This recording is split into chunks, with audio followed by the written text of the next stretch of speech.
50 years ago this year, in 1969, one of the seminal moments of my life occurred when Apollo astronauts landed on the moon. It's one small step for man, one giant leap for mankind. All this year we're going to hit the road, visiting the people and places that are emblematic of the relationship between the United States and Australia. I can't wait to go out there and see some of those places, meet some of those people. And the first place we're going to go to is a place that's near and dear to my heart because they were involved in the moon landing of 1969. And we're going to do it in this 1969 Mustang. Let's hit the road.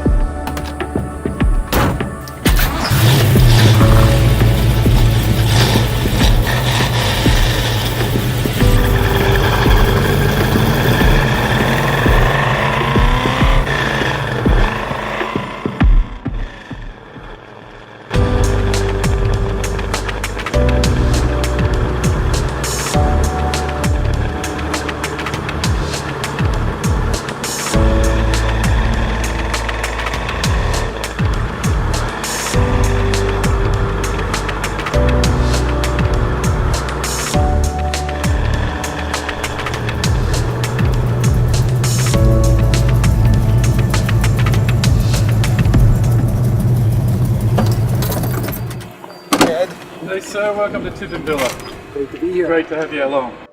The station came into being actually on the 19th of March 1965. The importance of the station was that it's a Southern Hemisphere capability for deep space.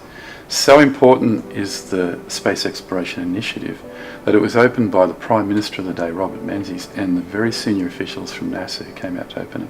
So this, of course, is the 50th anniversary of the moon landing. And I understand that this facility had something to do with that project? It did actually, in tandem with our people at Honeysuckle Creek. All right.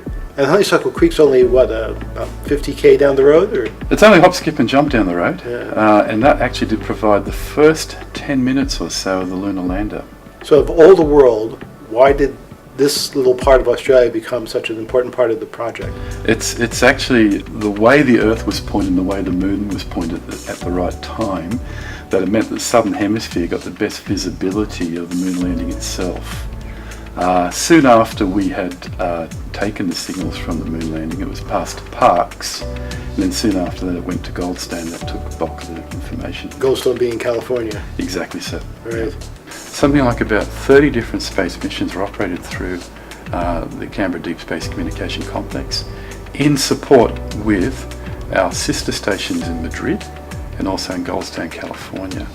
And those three stations provide 360-degree views of the solar system as the Earth spins.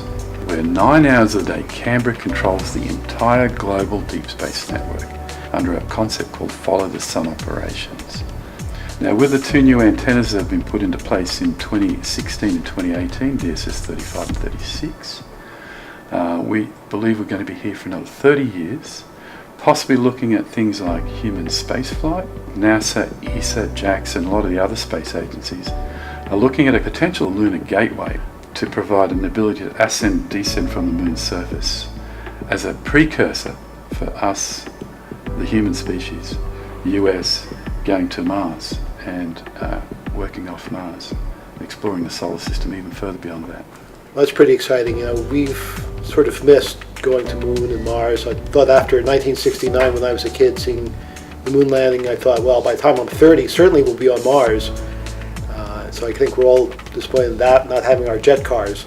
But the concept of having a orbiting space station around the moon, that in itself is pretty exciting as a precursor to us really exploring the solar system a little bit more thoroughly. But maybe you can tell me, so for Australians, why does this matter? Why should Australians care that you're out here? I think it goes back to the Australian exploration spirit. The excitement around the space agency that's been formed as well, with the government announcement just 6 months ago, just is clicking on something in the Australian psyche that we're still discovering. When I go out to schools and I talk to kids, they still want to be astronauts, or if not that, something to do with space. So I think it does call to our human spirit, eh? I think it does. I think there's something special here, and I think what's valuable in all this exploration and seeing what's beyond the next hill is something bigger and better than the average thing we do every day. And it brings out the best in the human spirit as well. And we, Australia, together with the United States, are part of that. It's something special. It is.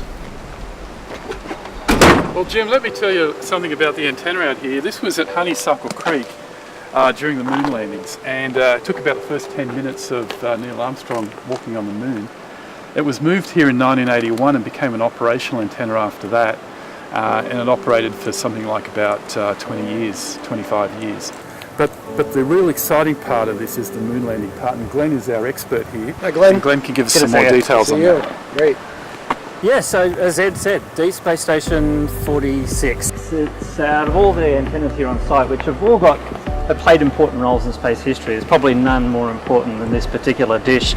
When it was at the Honeysuckle Creek station, did a very important job, of course, for all of us back on the 21st of July 1969, the date it was here in Australia, when Neil Armstrong and Buzz Aldrin set foot on the surface of the moon for the very first time. But what actually was supposed to happen is the first pictures, NASA wanted to receive at their dish in Goldstone, California.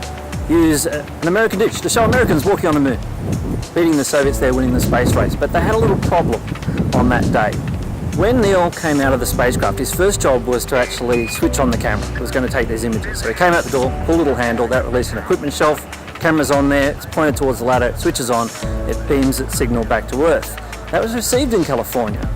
And they had to send the picture from there to Houston, Texas, to NASA Mission Control.